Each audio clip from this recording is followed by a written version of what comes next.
नमस्कार।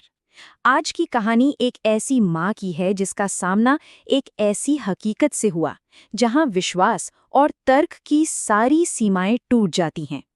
एक ऐसी घटना जो विज्ञान को भी सोचने पर मजबूर कर दे। तो चलिए इस हैरान कर देने वाली कहानी की तह तक चलते हैं। ये शब्द है उस माँ के, मीरा के, जिनकी दुनिया आप सोचिए बस एक पल में पूरी तरह से बिखर गई।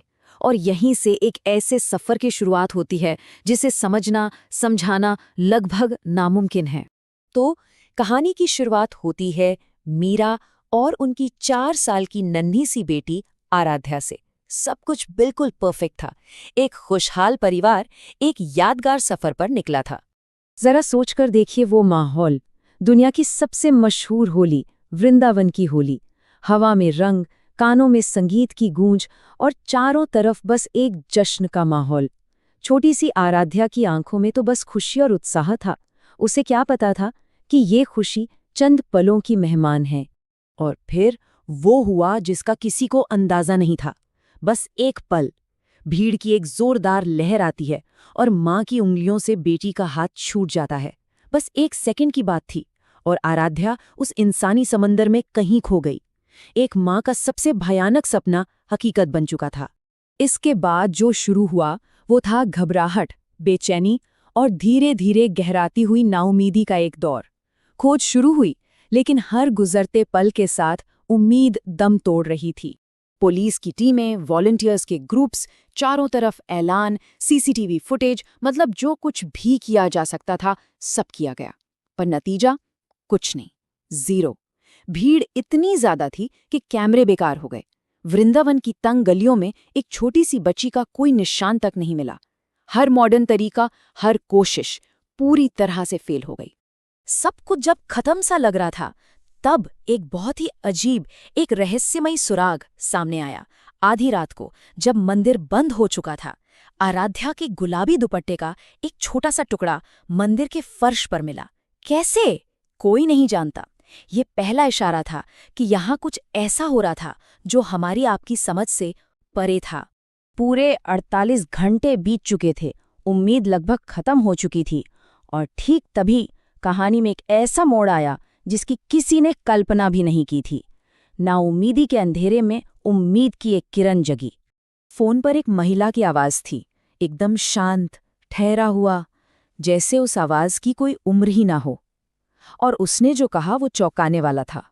आराध्या सुरक्षित है। सूर्योदय के समय यमुना किनारे पुराने वीरान राधा मंदिर में जाओ, अकेले जाना। ये कोई फिरौती की कॉल नहीं थी, ये एक निर्देश था। और अब सुनिए सबसे हैरान करने वाली बात। पुलिस ने जब उस नंबर को ट्रेस करने की कोशिश की तो उनके होश उड़ गए। वो नंबर किसी भी नेटवर्क पर रजिस्टर ही नहीं था। मतलब टेक्निकली वो नंबर था ही नहीं। एक ऐसे नंबर से कॉल आया जिसका कोई वजूद ही नहीं था। अब मीरा के सामने एक सवाल था, क्या वो अपने दिमाग की सुने या अपने दिल की? उसने डर और शक को पीछे छोड़ा और उसे एक नामुमकिन सी लगने वाली कॉल पर भरोसा करने का फैसला किया। वो अकेले ही उस वीरान मंदिर की तरफ चल पड़ी। सोचिए जरा, एक खंडर, अंधेरा, खामोशी। मीरा अपनी बेटी का नाम पुकारते हुए अंदर जाती है और फिर वो उसे देखती है। आराध्या मंदिर के फर्श पर बिल्कुल शांत सो रही थी। ना कोई खरोच, ना कोई गंदगी, जैसे वो अपने बिस्तर पर आराम से सो रही हो। इसके बाद जो हुआ उसने तो डॉक्टरों को भी चकरा दिया। 72 घंटे से एक बच्ची गायब थी, लेकिन उसके शरीर में पानी की कोई कमी नहीं थी। भूख का कोई निशान नहीं था। ऐसा लग रहा था जैसे उसने कुछ घंटे पहले ही भरपेट खाना खाया हो। मेडिकल साइंस के पास इसका कोई भी जवाब नहीं था। जब आराध्या से पूछा गया तो उसने बड़ी मासूमियत से बताया कि उसकी देखभाल एक बहुत सुंदर राधा दीदी कर रही थी। वो सफेद कपड़े पहनती थी, उसे कहानियां सुनाती थी और उनके साथ हमेशा एक नीले रंग की तितली रहती थी। देखिए, ये कहानी सिर्फ कहने सुनने तक ही सीमित नहीं है। अब बात करते हैं उन ठोस सबूतों की जिन्हें विज्ञान भी जुटला नहीं सकता। आराध्या के गले में फूलों की एक माला थी। ये कोई आम फूल नहीं थे, ये पारिजात के फूल थे। अब पारिजात का फूल पौराणिक कथाओं में एक दिव्य फूल माना जाता है, जो कहते हैं कि धरती पर उगता ही नहीं है। और एक्सपर्ट्स ने भी कंफर्म किया कि वो फूल सच में पारिजात के ही थे। एक ऐसी चीज जिसका अस्तित्व ही विज्ञान के हिसाब से मुमकिन नहीं है। और वो नीली तितली, याद है? राधा कृष्ण की कला में नीली तितली को अक्सर दिव्य प्रेम का प्रतीक माना जाता है।